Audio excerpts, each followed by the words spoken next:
Have you ever caught someone looking at you so often that you started wondering whether the real mystery was not why they kept looking, but why you secretly hoped they never stopped?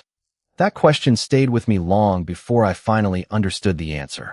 6 months earlier, I stood outside a brick apartment building on the north side of Chicago, staring at 3 suitcases, 2 cardboard boxes, and a future I had never planned. My previous lease had ended sooner than expected after my former roommate accepted a job in another state, leaving me with little time to find a new place.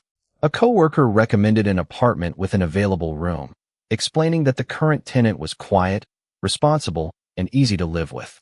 At that moment, those qualities sounded perfect. I simply wanted stability.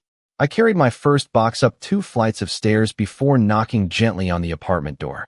A few seconds later, it opened, revealing a man around my age wearing a gray sweatshirt, dark jeans, and an easy smile that immediately made the unfamiliar place feel a little less intimidating.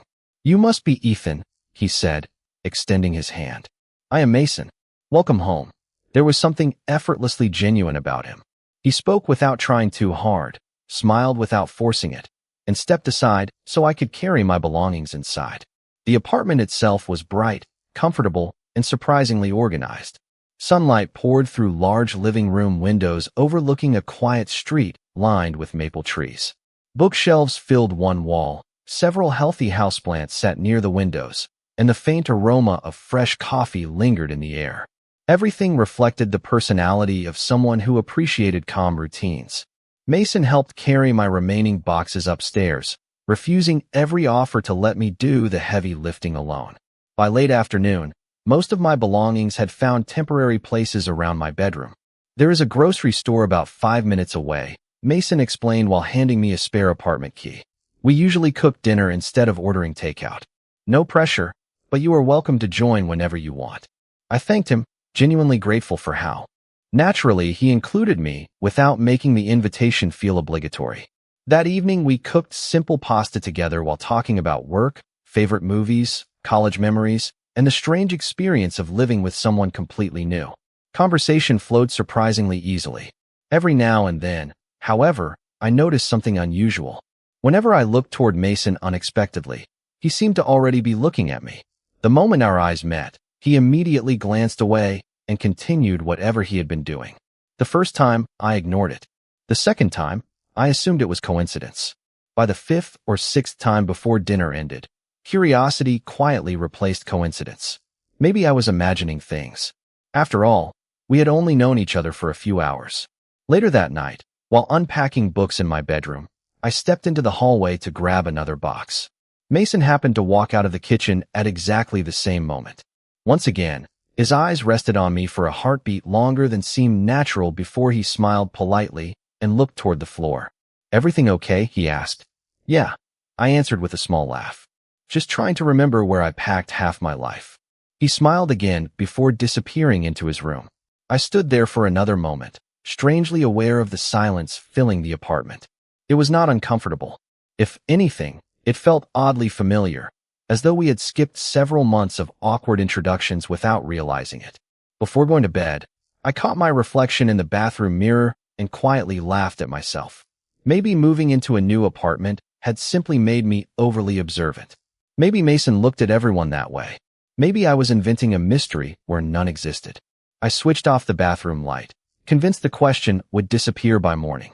I had no idea that the quiet glance I dismissed on my very first day would eventually become the beginning of the most important chapter of my life. The following morning began with the comforting aroma of fresh coffee drifting beneath my bedroom door long before my alarm rang. For a brief moment, I forgot I had moved into a new apartment. Then I remembered. Mason, the unfamiliar hallway, and the strange feeling that his eyes somehow found me before I found him. When I walked into the kitchen wearing a simple navy sweatshirt and jeans, he was already standing by the coffee maker reading something on his tablet. "Good morning," he said with an easy smile. "I was not sure how you take your coffee, so I left everything on the counter." I thanked him while preparing my mug exactly the way I liked it. We talked casually about the weather, our work schedules, and the endless road construction slowing traffic across Chicago. Everything felt comfortable, almost surprisingly so for 2 people who had met only the day before. Before leaving, Mason picked up his keys, glanced toward me for a moment, then looked away just as quickly. It happened again. The same quiet look. The same almost immediate retreat. I told myself not to overthink it as we drove separately to our offices. My job at a marketing agency kept me busy throughout the day, yet every now and then my mind wandered back to the apartment. More specifically, it wandered back to Mason's expression every time he believed I was not paying attention. By the time I returned home that evening, the lights in the living room were already on, soft music drifted from the kitchen, and the unmistakable scent of roasted vegetables filled the apartment. Mason smiled from the stove. "I hope you do not mind.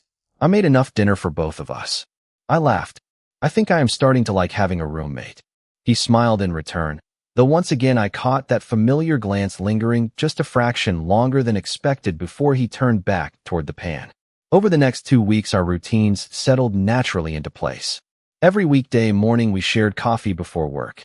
Most evenings we cooked dinner together, alternating recipes neither of us had tried before. Saturdays often began with grocery shopping followed by cleaning the apartment while music played through the speakers. Sundays usually ended with movies in the living room, each of us pretending not to argue over which film deserved another rewatch. Living together became remarkably easy. There were no awkward disagreements about chores, loud parties, or late-night interruptions. Instead, the apartment gradually became the one place where both of us seemed completely relaxed. Yet one small mystery refused to disappear. The looks continued. Sometimes I caught Mason watching me while I searched the bookshelves for something to read. Other times I noticed him looking across the living room while I answered emails on my laptop. Whenever our eyes met, he smiled politely before finding something else to focus on. It never felt intrusive or uncomfortable. If anything, it felt strangely thoughtful, as though he was quietly memorizing ordinary moments I barely noticed myself. One Saturday afternoon, we stopped at a neighborhood farmer's market before walking home, carrying reusable grocery bags filled with fresh vegetables, bread, and coffee beans. While waiting at a crosswalk, I glanced sideways and found Mason looking at me again. This time neither of us immediately looked away. For a brief second, the noise of passing cars seemed to disappear. Then the traffic light changed. He smiled almost nervously, and we continued walking as though nothing unusual had happened. That evening, I called my older sister Emma while unpacking groceries. Halfway through our conversation, she laughed after listening to my increasingly detailed description of my new roommate. "Ethan," she teased, "you have spent 10 minutes describing how often this guy looks at you. Are you sure you are not paying just as much attention to him?" I immediately denied it, but after ending the call, I realized I could still picture every one of those quiet glances with perfect clarity. As I switched off the kitchen light before bed, another thought quietly settled into my mind. Maybe the real question was no longer why Mason kept looking at me. Maybe the stranger question was why I had started looking back. Another month slipped by almost without me noticing, yet one small detail never changed. Mason still looked at me when he thought I was not paying attention, and somehow those quiet moments had become part of the rhythm of our shared life. I stopped wondering whether it was coincidence, because coincidence does not repeat itself every single day. What I still could not understand was why he always looked away the instant our eyes met. One Friday evening, a few of Mason's college friends invited both of us to a neighborhood game night. They welcomed me as though I had known them for years instead of only a few weeks. The apartment was filled with laughter, pizza boxes, and board games scattered across the dining table. It was easy to relax around people who never seemed interested in pretending to be anyone other than themselves. During one of the games, everyone was asked to answer lighthearted questions about the people sitting around the table. When someone jokingly asked who noticed the smallest details about everyone else, 3 different people pointed toward Mason without hesitation. He laughed and shrugged. "I just pay attention." One of his friends grinned. "That is the understatement of the century." Another immediately added, "You have always watched people like you are trying to memorize every expression on their faces." The group laughed, and Mason rubbed the back of his neck with obvious embarrassment. I smiled politely, but the comment quietly settled into my thoughts. Maybe that explained everything. Maybe he simply observed everyone the same way. Later that evening, however, another conversation made me question that explanation. While Mason stepped into the kitchen to refill the snack bowls, I remained in the living room helping gather empty cups. One of his closest friends, Noah, looked toward the kitchen before lowering his voice with an amused smile. So, how long have you two been living together now? Almost 2 months, I answered. Noah nodded thoughtfully. Interesting. I laughed. What is interesting? He hesitated just long enough to make me curious. Nothing. I just have not seen Mason this comfortable around someone new in a very long time. Before I could ask what he meant, Mason returned carrying fresh drinks, and the conversation naturally shifted toward weekend plans. On the drive home, the city lights reflected across the windshield while soft music played through the speakers. Neither of us felt the need to fill every silence with conversation anymore. That quiet comfort somehow made sharing the apartment feel less like coincidence and more like something that had happened exactly the way it was supposed to. The following Sunday morning, we visited a neighborhood bookstore after breakfast. While I browsed the fiction section, I reached toward a novel resting on the highest shelf. At the exact same moment, another hand reached for the same book. It was Mason's. We both laughed and stepped back. You take it, I said. He smiled. Only if you promise to read it after me. As he handed me the book, our fingers brushed for only the briefest moment. It was completely accidental, yet neither of us immediately moved away. I looked up and found him watching me again. This time his expression carried something softer than curiosity. There was warmth, hesitation, and an emotion I could not quite identify before he quietly looked toward the floor with a shy smile. That tiny moment followed me for the rest of the afternoon. Back at the apartment, I caught myself replaying it while pretending to read the very book he had insisted I borrow. I finally set the novel aside and laughed under my breath. My sister had been right. Somewhere along the way, I had stopped counting how often Mason looked at me because I had become just as aware of him as he seemed to be of me. And for reasons I still could not explain, that realization no longer made me uncomfortable. It simply made me wonder what neither of us was brave enough to say out loud. By the beginning of autumn, sharing an apartment with Mason no longer felt like an arrangement made out of convenience. It felt like the most natural part of my daily life. Without ever discussing it, we had developed routines that quietly revolved around each other. If one of us worked late, the other left dinner in the refrigerator with a handwritten note. If one of us stopped at the grocery store, we automatically bought the other person's favorite snacks. We never planned those habits. They simply appeared, one ordinary day after another. That was probably why I noticed the change immediately. It happened on a Thursday evening after work. I walked into the apartment, expecting the familiar greeting from the kitchen, but instead I found only silence. Mason was sitting alone on the balcony, looking toward the city skyline with a thoughtful expression.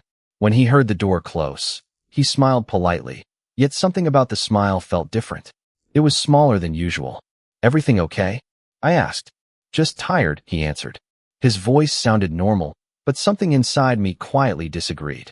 During dinner, the conversation remained friendly, yet there were longer pauses than usual. Mason still asked about my day, still laughed at my terrible jokes, but every time I looked toward him, I noticed he no longer held my gaze. The familiar glances had disappeared. At first I thought I had imagined the difference. The next morning confirmed I had not. We drank coffee together before work, but instead of smiling toward me while I searched for my travel mug, Mason focused entirely on his phone. When I accidentally brushed past him in the narrow kitchen, he stepped aside almost too quickly, apologizing with unusual formality. Sorry, he said quietly. I did not mean to get in your way. That sentence lingered in my thoughts all day. Mason had never spoken to me like that before. Over the following week, the distance slowly grew. We still cooked together, but conversations became shorter. Movie nights quietly disappeared. The comfortable silences that once felt peaceful now felt strangely empty. More than once I caught myself walking into the living room expecting to find him reading on the couch, only to realize he had already gone to his room. One Saturday afternoon I finally asked, "Did I do something?" Mason looked genuinely surprised. "Why would you think that?" I hesitated before answering honestly. "Because everything feels different." He looked down at the coffee cup in his hands for several long seconds before offering a gentle smile that never quite reached his eyes. "You are imagining things." I wanted to believe him. Instead, I noticed he still avoided looking directly at me while speaking. That evening I met my coworker Olivia for coffee after she finished work. She listened patiently while I described the strange change. Inside the apartment, halfway through my explanation, she raised one eyebrow. "So let me understand this. she said. You spent months wondering why your roommate kept looking at you. Now he suddenly stops, and somehow that bothers you even more. I laughed awkwardly. When you say it like that, it sounds ridiculous. Does it? She asked with a knowing smile. Maybe you did not actually miss the looks. Maybe you miss what they made you feel. Her words followed me all the way home. That night, I quietly passed Mason's bedroom while heading to the kitchen for a glass of water. His door was slightly open.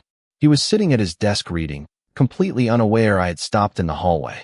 For just a second, he looked toward the doorway exactly the way he used to look at me every day. The moment our eyes unexpectedly met, he immediately lowered his gaze and closed the book in front of him. "Good night, Ethan," he said softly before gently closing the door. I stood alone in the quiet hallway, suddenly realizing something that unsettled me far more than any lingering glance ever had. I had spent weeks trying to understand why Mason looked at me, but the moment he finally stopped, I discovered I had already grown accustomed to searching for his eyes every time we entered the same room. The following Monday began like every other workday, yet the apartment no longer felt the same. The silence between Mason and me had quietly become part of our routine, and somehow that made it even harder to ignore. He was still thoughtful, still kind, and still the easiest person I had ever lived with, but something invisible now stood between us. We both pretended not to notice it.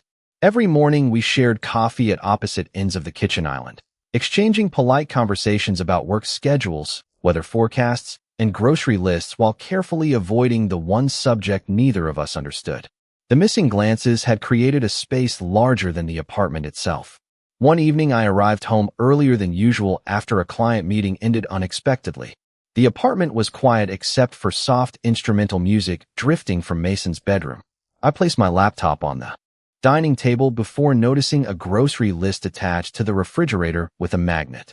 Beneath several ordinary items like bread, eggs, and vegetables, Mason had written a small reminder in neat handwriting. Ethan's favorite coffee beans.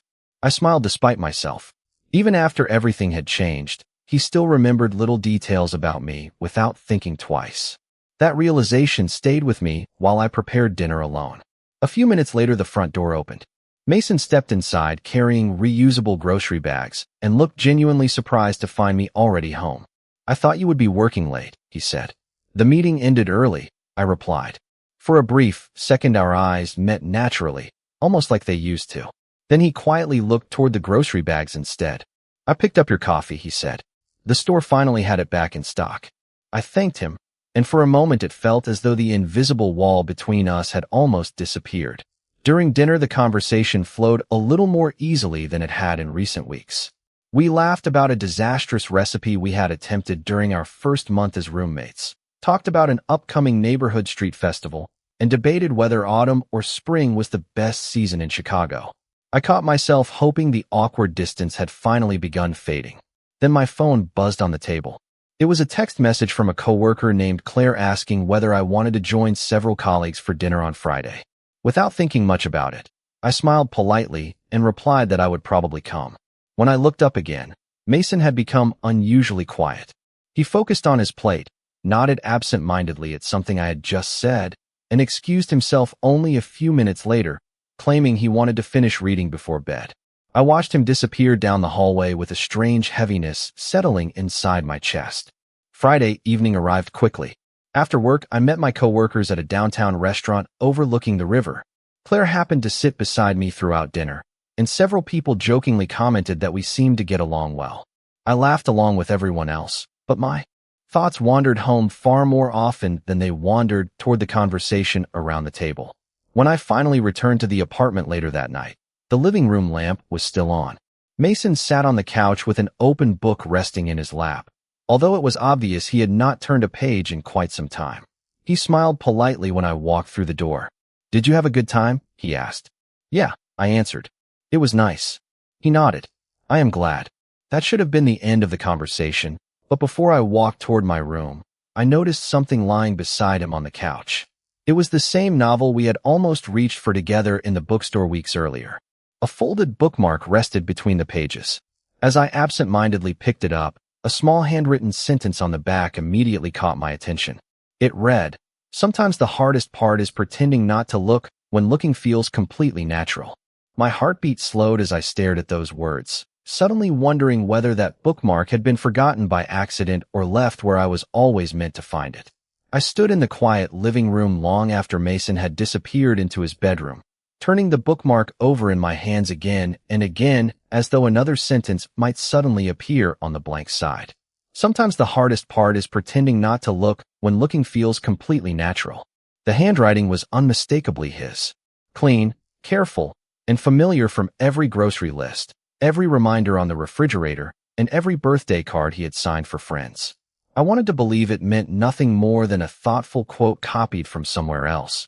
Yet something deep inside me refused to accept that explanation. The words sounded too personal, too specific, and strangely connected to everything that had quietly unfolded between us since the day I moved into the apartment. I slipped the bookmark back inside the novel exactly where I had found it. If Mason had left it there intentionally, he would know I had seen it.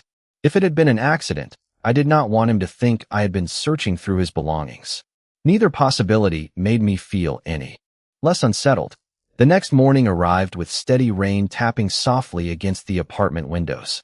I expected another awkward breakfast filled with careful conversations and polite smiles. Instead, I found Mason standing at the kitchen counter preparing pancakes from scratch. He looked up as I entered, smiling with the same warmth I remembered from my first day in the apartment. "I figured the weather called for something better than cereal," he said. I smiled back almost automatically. That might be the best idea anyone has had all week. For the first time in days, breakfast felt almost normal again. We laughed over my complete inability to flip pancakes without making a mess, and Mason insisted that cooking disasters somehow made breakfast taste better. Every few minutes I caught myself wondering whether he knew I had read the sentence on the bookmark. If he did, he gave no sign. After breakfast, we decided to spend the rainy afternoon indoors, each working on personal projects in the living room instead of disappearing into separate rooms. I answered emails while Mason organized photographs from a recent volunteer event at the community center. The quiet companionship reminded me how much I had missed simply sharing the same space without tension. Mid-afternoon, the lights flickered once before the apartment suddenly fell silent. The power had gone out across the entire block. We looked at each other before laughing at the perfect timing. "Well," Mason said, closing his laptop, "there goes productivity." With nothing else to do, we searched the hallway closet for board games, old candles, and flashlights.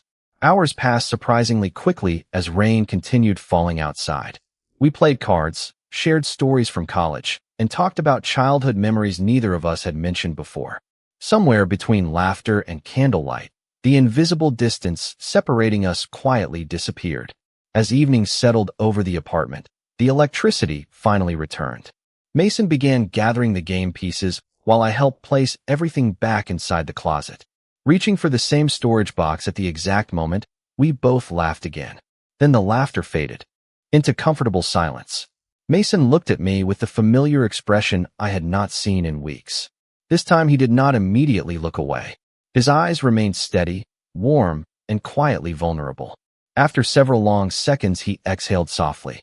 "I have been trying very hard not to do that," he admitted. My heartbeat immediately quickened. "Not to do what?" He smiled with a mixture of relief and nervousness. "Look at you." Neither of us moved. The apartment seemed impossibly quiet around us. Mason lowered his eyes for only a moment before continuing. "I thought if I stopped looking, maybe everything would become simpler." He laughed gently at himself. "Instead, I just made living here harder than it had ever been." I searched his face for the answer I had been trying to understand since my first day in the apartment, suddenly realizing that the mystery had never been whether Mason noticed me. The real mystery was why hearing those honest words made me feel less afraid than I had ever felt before. Neither of us spoke for several long seconds after Mason admitted the truth. The rain outside had stopped, leaving only the quiet hum of the apartment and the steady rhythm of my own heartbeat. I searched his face, expecting to find uncertainty or regret, but instead I found something far more difficult to ignore. Relief. It was the expression of someone who had carried the same secret for so long that simply speaking it aloud had become its own kind of freedom. I finally managed a small smile. So I was not imagining it. Mason let out a soft laugh and rubbed the back of his neck. "No, You definitely were not. He looked toward the window before continuing. I tried convincing myself it would stop. I thought once we got used to living together, everything would become normal. He smiled at the irony. Instead, every ordinary day somehow made it worse. I leaned against the hallway wall, still trying to process everything I had just heard. Why did you suddenly stop? His expression softened. Because I noticed you were beginning to notice me. He paused before adding quietly. I did not want to make you uncomfortable. I care about you too much to let that happen. Those words settled gently inside me. During all the weeks, I had wondered whether Mason was acting strangely. He had actually been trying to protect my comfort instead of his own feelings. I lowered my eyes with a quiet laugh. The strange part is that when you stopped, I realized I missed it. Mason looked up immediately, surprise replacing the nervousness on his face. You missed it. I nodded slowly. I kept telling myself I was only curious. Then one day I realized I had started looking for you every time I walked into a room. Neither of us smiled this time. The honesty between us felt too important to hide behind humor. We moved into the living room and sat on opposite ends of the couch. Not because we wanted distance, but because neither of us wanted to rush past a conversation that had taken months to reach. We talked for nearly 2 hours without noticing the time. Mason admitted that he had first started paying attention to me during my very first evening in the apartment when I laughed after dropping an entire box of books across the living room floor. You smiled even while cleaning up the mess, he remembered. I thought that said a lot about you. I laughed quietly. I was trying not to panic. He smiled warmly. You hid it well. In return, I admitted that his quiet kindness had made the apartment feel like home long before I unpacked my last box. I told him about every moment I had noticed his eyes finding me across the kitchen, the grocery store, the bookstore, and the balcony. I even mentioned the bookmark. Mason closed his eyes for a second before laughing at himself. I knew I should have taken that out of the book. So it was yours? I asked gently. He nodded. I wrote it after deciding I needed to stop looking at you. I never meant for you to read it. I looked at him for several thoughtful seconds before answering honestly. I am glad I did. The room became quiet again, but this silence felt completely different from every silence we had shared before. It no longer carried confusion. It carried understanding. Eventually, Mason spoke with careful sincerity. I do not expect anything to change because of what I told you tonight. I just could not keep pretending anymore. I looked toward the apartment around us, at the bookshelves we had organized together, the kitchen where we had shared countless dinners, and the couch where ordinary evenings had slowly become meaningful memories. Then I looked back at him. Something has already changed, I said softly. For the first time since I moved here, neither of us is pretending anymore. Mason held my gaze without looking away, and I realized that the quiet honesty filling the room felt more comforting than any answer I had imagined, leaving me with one impossible question I could no longer avoid asking myself. If I had spent months hoping he would look at me again, what did that say about the feelings I had been trying so hard not to recognize? The conversation stayed with me long after we finally wished each other good night. I lay awake staring at the ceiling, replaying every word Mason had spoken and every moment we had shared since the day I carried those first cardboard boxes into the apartment. For months I had treated his quiet attention like a mystery that needed solving. Now I understood it had never been a mystery at all. It had simply been honesty waiting for the right moment. The more difficult question was no longer how Mason felt. The question was whether I was finally willing to admit what had quietly been growing inside my own heart. The following morning arrived with bright sunshine after the previous day's rain. I walked into the kitchen expecting at least a little awkwardness after everything we had confessed, but instead Mason greeted me exactly the way he always had. Good morning, he said warmly. I made coffee. I smiled without hesitation. Then this is already a good day. Neither of us tried to force another serious conversation. Somehow that made everything feel even more genuine. We laughed while making breakfast, argued playfully about whether pancakes or waffles deserved to be considered the better weekend tradition, and spent the afternoon cleaning the apartment before walking to a nearby park where colorful autumn leaves covered nearly every path. It felt strangely comforting that nothing about our friendship needed to disappear simply because the truth had finally entered the room. While walking through the park, we passed families enjoying the cool afternoon, children chasing one another beneath the trees, and couples quietly talking on park benches. I found myself wondering how many of them had reached this kind of peace only after struggling through uncertainty of their own. "You have been quiet," Mason said gently. I smiled. "I am thinking." "About yesterday?" I nodded. "About everything." We continued walking until we reached a small lake where ducks drifted peacefully across the calm water. We sat together on an empty bench without speaking for several minutes. Finally, I looked toward him. "Can I tell you something honestly?" Mason smiled softly. "You already know the answer." I laughed before taking a slow breath. "When you stopped looking at me, I thought I had finally solved the mystery." I paused, searching for the right words. Instead, I realized I had become disappointed every time I could not find your eyes anymore. Mason listened quietly without interrupting. I kept asking myself why that bothered me so much. I continued. I told myself it was because our friendship felt different. Then I realized it was more than that. I looked directly at him. "I think somewhere along the way I stopped looking at you as just my roommate." The breeze gently stirred the trees around us while neither of us spoke. Mason's expression remained calm, patient, and kind, exactly as it had been since the day we met. "You do not have to rush yourself," he said quietly. "Whatever you are feeling deserves time." His answer surprised me because it contained no pressure, no expectation, and no attempt to influence my decision. It was simply acceptance. That single moment told me more about his character than any dramatic declaration ever could. We walked home together as the afternoon slowly faded into evening. Back inside the apartment, we cooked dinner while music played softly through the speakers, occasionally smiling whenever our eyes met naturally across the kitchen instead of quickly looking away. The apartment felt lighter than it had in weeks. Before going to bed, I paused. Outside Mason's bedroom door, he looked up from the novel resting in his hands. This time I did not hesitate. I smiled first. He smiled back. Neither of us looked away. As I quietly returned to my room, I realized something had already changed forever. I was no longer afraid of the way Mason looked at me because, without fully realizing when it had happened, I had finally begun allowing myself to look at him the very same way. Morning sunlight filtered gently through the apartment windows, painting warm patterns across the hardwood floor as another ordinary Saturday quietly began.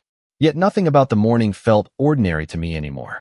For the first time since moving into the apartment, I no longer questioned the meaning behind Mason's quiet smiles or the warmth in his eyes whenever they met mine.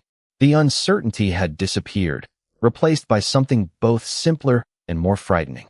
I finally understood my own heart. The only thing left was finding the courage to let someone else see it completely. Mason was already in the kitchen preparing breakfast when I walked downstairs. He looked up with the familiar expression that had once filled me with confusion, but now brought an unexpected sense of peace. "Good morning," he said. "I was thinking we could visit the neighborhood street festival today if you are interested." I smiled immediately. "I would like that." His smile grew just a little brighter, and without another word we prepared breakfast together exactly as we had done dozens of times before. Somehow, every ordinary moment carried new meaning because neither of us was hiding anymore. The festival filled several downtown streets with local artists, musicians, food vendors, and families enjoying the crisp autumn afternoon. We wandered slowly between booths, stopping to admire handmade pottery, photography exhibits, and paintings created by neighborhood students. Mason occasionally pointed out something he thought I would enjoy, and I caught myself doing the very same thing without thinking. At one booth, an elderly artist smiled warmly after watching us quietly debate which watercolor landscape looked more peaceful. "You two make decisions together very well," she said with an amused grin. I laughed politely, but before I could answer, Mason looked toward me with the same calm honesty that had transformed everything between us. Instead of awkwardness, I found myself smiling back naturally. As the afternoon faded into evening, we walked toward the Chicago River where golden sunlight reflected across the calm water. The sidewalks had become quieter, leaving only the distant sound of conversations and the occasional passing bicycle. We stopped near a railing overlooking the skyline, neither of us rushing to break the comfortable silence. Finally, I took a slow breath. "There is something I have wanted to say." Mason turned toward me, patient as always. "Take your time." I looked across the river before speaking. "When I first moved into the apartment, I thought you were simply the kindest roommate I could have hoped for." I smiled quietly. "Then I spent months wondering why you always looked at me." I laughed softly at the memory. The funny part is that I never realized I had started hoping you never would stop. Mason remained silent, giving me space to continue. I kept trying to explain away everything I was feeling because I was afraid of changing something that already meant so much to me. I finally met his eyes. Then you stopped looking, and I realized I missed something I had never admitted mattered. I smiled with complete honesty. I do not want you to look away anymore, Mason. You never needed to pretend around me, and I do not want to pretend around you either. His expression softened with quiet relief. Are you sure? He asked gently. I nodded without hesitation. Completely sure. Neither of us rushed the moment. There were no dramatic speeches, no impossible promises, and no need for anything extraordinary. We simply stood beside each other, smiling with the peaceful certainty that only comes after months of truth patiently finding its way to the surface. On the walk home, our conversation returned to ordinary things like grocery shopping, upcoming work projects, and whether we should finally replace the old coffee maker. That simple conversation somehow made everything feel even more meaningful, because it reminded me that the happiest endings are often built from ordinary days shared with the right person. When we stepped back into the apartment that had quietly changed both our lives, Mason looked at me with the same warm eyes that had first captured my attention months earlier. This time I did not wonder why he was looking. I simply smiled, looked back with the same quiet affection, and finally allowed myself to feel completely at home, knowing that sometimes the greatest love stories do not begin with grand gestures at all. Sometimes they begin with one gentle glance that two people finally decide never to look away from again. The days that followed did not feel dramatically different, yet every ordinary moment carried a quiet happiness that neither of us had experienced before. Nothing about our apartment changed overnight. The books remained on the same shelves, the coffee maker still struggled every Monday morning, and the grocery list continued hanging on the refrigerator door. What changed was the way we moved through those familiar routines. We no longer questioned whether a smile meant something or whether a lingering glance should be ignored. The uncertainty had disappeared, leaving behind a calm honesty that made our home feel warmer than ever. Monday morning began with Mason sliding a mug of fresh coffee across the kitchen island before I even asked for it. You looked tired yesterday, he said with a gentle smile. I thought you could use an extra cup. I laughed. You notice everything. He looked at me with quiet amusement. I always have. Instead of feeling embarrassed, I found myself smiling because those words no longer carried hidden meaning. They simply reflected the truth we had both finally accepted. Work remained busy for both of us, but the apartment became the place where every stressful day quietly came to an end. We cooked dinner together almost every evening, experimenting with recipes we found online and laughing whenever one of us accidentally added too much seasoning or forgot an ingredient. Sometimes we watched old movies from the couch. Other nights we simply talked about work, family, childhood memories, and dreams. Neither of us had shared with anyone else before. Those conversations slowly revealed how much we still had to learn about each other despite already feeling remarkably close. One evening, my sister Emma stopped by after work to return a book she had borrowed months earlier. She immediately noticed the relaxed atmosphere inside the apartment. After Mason stepped into the kitchen to prepare tea, she leaned toward me with an amused smile. You look different, she whispered. Happier. I smiled without trying to hide it. I think I am. She glanced toward the kitchen where Mason was carefully arranging 3 mugs on a tray. He looks happier too. Before leaving, Emma hugged both of us and quietly said, Take good care of each other. The words sounded simple, yet they remained in my thoughts long after the front door closed behind her. A few days later, Mason invited me to volunteer with him at the community center where he helped organize weekend reading programs for children. Watching him patiently encourage every child, celebrate every small accomplishment, and remember each name without hesitation revealed another side of him I had never fully seen before. On the drive home, I smiled quietly. I thought I already knew you. Mason laughed. Now you know a little more. I nodded. And somehow that only makes me admire you more. He looked at me for a brief moment before returning his attention to the road. Although this time he did not look away because he felt nervous. He smiled because he understood exactly what I meant. That weekend, we finally replaced the old coffee maker after months of joking about it. Standing together in the appliance store, we laughed while debating features neither of us truly needed. The salesman eventually smiled and said, "You two make shopping surprisingly easy." Mason looked toward me with the same calm expression that had become so familiar. "We usually agree on what matters." As we carried the new coffee maker back into the apartment, I realized how true that statement had become. We were no longer learning whether our feelings were real. We were learning how to build an ordinary life around them. Every shared meal, every quiet conversation, every trip to the grocery store, and every peaceful evening together became another reminder that lasting happiness rarely arrives through extraordinary moments alone. More often it grows slowly through countless ordinary days, until one morning you suddenly realize the person standing across the kitchen has quietly become the place where your heart feels most at home, and you cannot imagine beginning another day without seeing that familiar smile waiting to greet you. Several months passed so naturally that neither of us noticed when winter quietly settled over Chicago. Snow covered the sidewalks outside our apartment, and every evening the warm glow from our living room windows reflected against the white streets below. Looking back, I realized that the greatest change in my life had not happened during one unforgettable conversation. It had happened through hundreds of ordinary moments that slowly reshaped the meaning of home. Every morning still began with coffee in the kitchen, but now those quiet conversations carried a sense of comfort that neither of us questioned anymore. Mason still remembered exactly how I liked my coffee, and I still knew which songs he played whenever he needed to relax after a difficult day at work. The routines themselves had not changed. What had changed was the certainty that we were building them together. One Saturday afternoon, we decided to reorganize the apartment before the holidays. We sorted old books, donated clothes we no longer wore, and opened forgotten storage boxes that had remained untouched since I first moved in. At the bottom of one box, I found the folded apartment advertisement I had saved on moving day. I laughed softly while showing it to Mason. "Can you believe this little piece of paper changed everything?" He smiled as he looked at it. "I do not think the paper changed anything."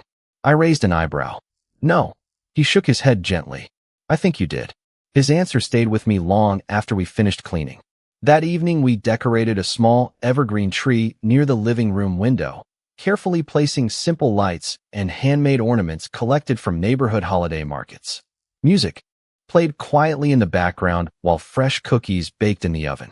The apartment smelled like cinnamon, vanilla, and coffee, and for the first time in many years I realized I was not thinking about where I wished I could be during the holidays. I was already there. A week later, Mason invited me to attend the annual volunteer appreciation dinner at the community center.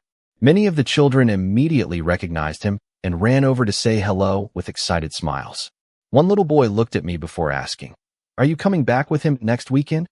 I smiled. "If he will have me." Mason laughed warmly. "I was hoping you would keep coming." On the drive home, I looked out the passenger window at the softly falling snow. "Thank you," I said quietly. Mason glanced toward me. "For what?"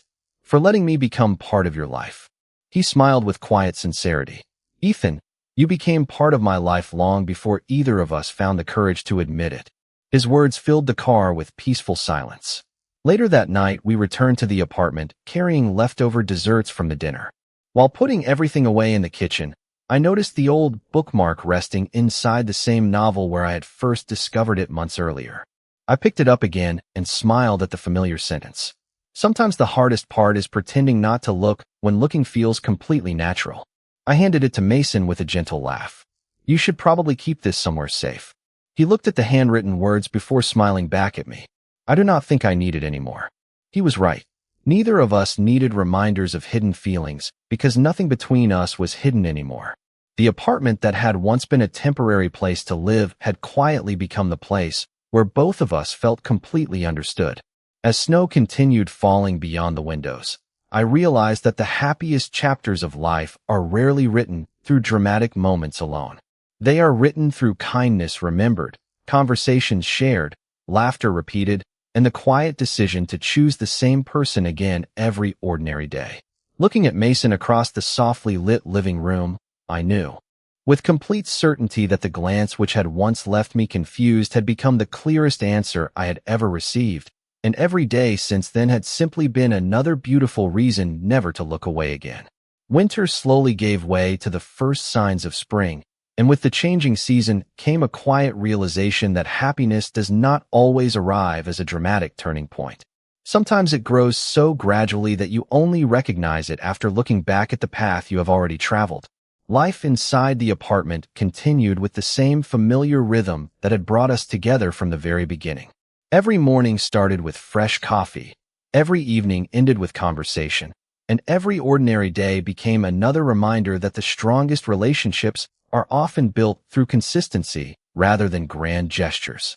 One Saturday morning, Mason suggested we take a short drive outside the city to a nature preserve where the walking trails had finally reopened after the snow melted.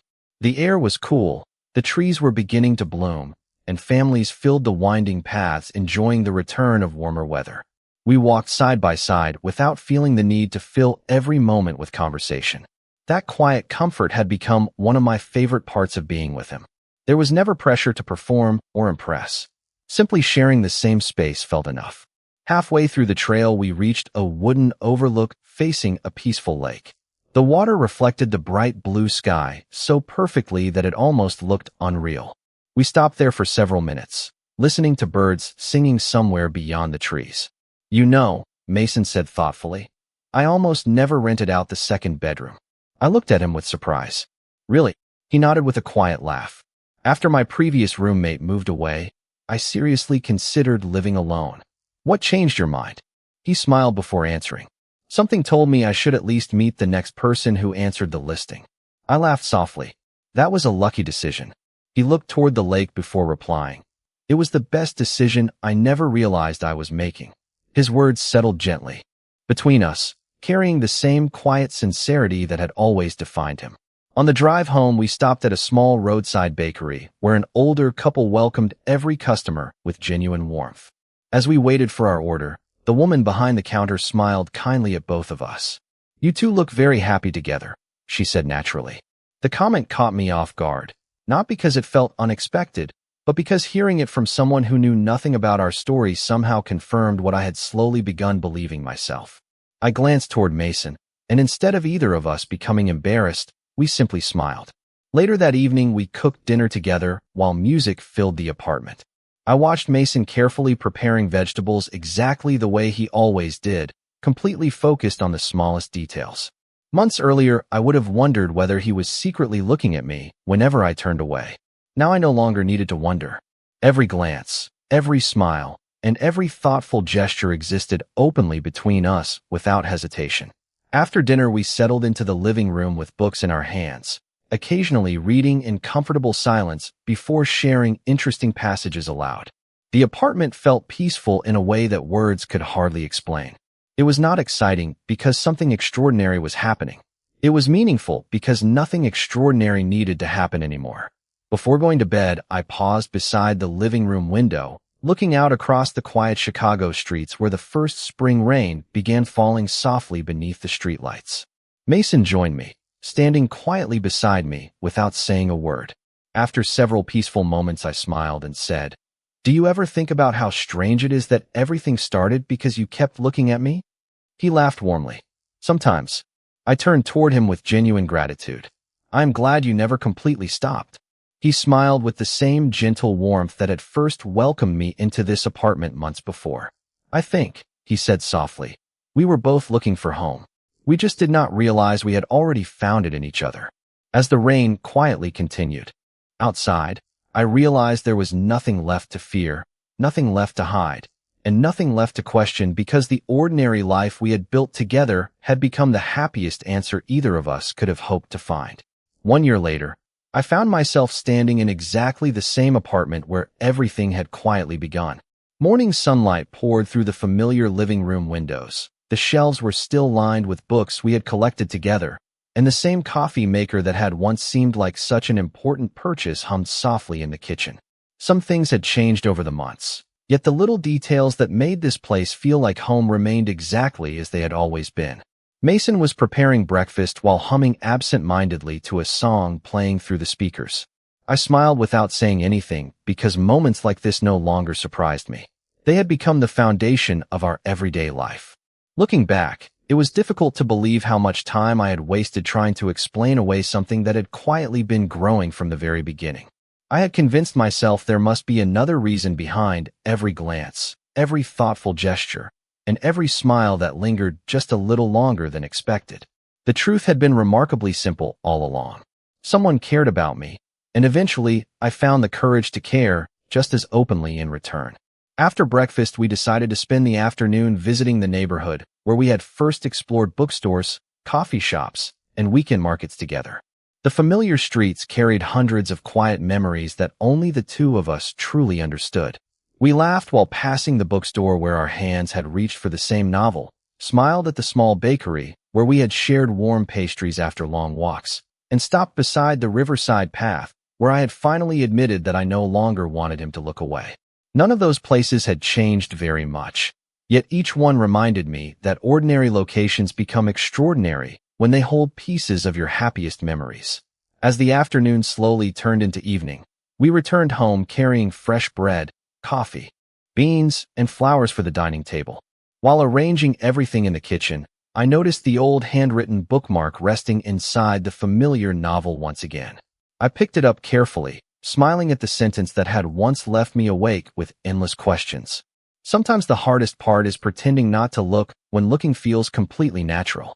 I turned the bookmark over and quietly added another sentence beneath the first in my own handwriting. The easiest part is finally knowing you never have to pretend again. When I handed it back to Mason, he read the new words slowly before looking at me with the same gentle expression that had welcomed me into this apartment on my very first day. Neither of us needed to explain what the message meant. We both understood it completely. That evening, we opened the windows to let the cool spring breeze fill the apartment while the city lights gradually appeared beyond the skyline. We talked about future vacations, family gatherings, books we still wanted to read, and simple goals we hoped to accomplish together over the coming years. Every plan felt natural because it was built on trust instead of uncertainty. I realized that love had never arrived as one dramatic moment in our story. It had quietly appeared through shared breakfasts, thoughtful conversations, grocery lists, rainy afternoons, bookstore visits, and countless ordinary glances that slowly transformed into something neither of us wanted to lose. Before turning out the living room lights, I looked around the apartment one last time and smiled. The place I had once considered nothing more than a temporary room had become the beginning of an entirely new life. Mason looked toward me, and just as he had done from the very beginning, his eyes found mine. This time there were no unanswered questions, no hesitation, and no reason to look away. I smiled back without fear, knowing that the greatest gift either of us had ever received was not simply finding someone who saw us clearly, but finding the courage to let ourselves be seen in return. Sometimes the happiest endings are not endings at all. They are simply the quiet beginning of every ordinary. Tomorrow you cannot wait to share with the person who finally made the word home mean something completely new.